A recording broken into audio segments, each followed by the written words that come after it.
వృషభ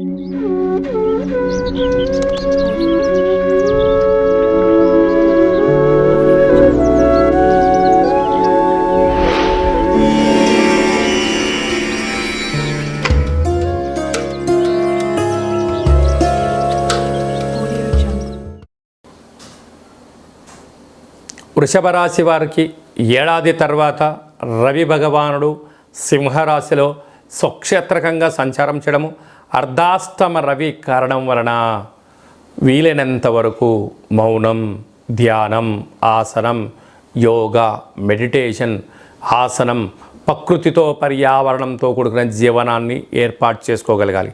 లేకపోతే అర్ధాష్టమ రవి కారణం వలన దూర వాయు జల ప్రయాణాలలో ఇబ్బందులు, మీ జన్మ నక్షత్రం రోజున ఆదివారం పూట అమావాస్య అష్టమి తిథి ఎందున వీలైనంత వరకు మౌనంగా ఉండండి. గొడవలకు వెళ్ళొద్దు. మౌనంగా ప్రశాంతంగా ఎదుటి వ్యక్తులు ఏం చెప్పినా ఓపిక చేసుకొని వినండి. ఇష్టమైంది మాట్లాడండి. లేదు దాన్ని కాలానికి వదిలేసి నెట్టుకుపోయే ప్రయాణం చేయగలిగితే వృషభ రాశి వారికి మంచి స్థితి.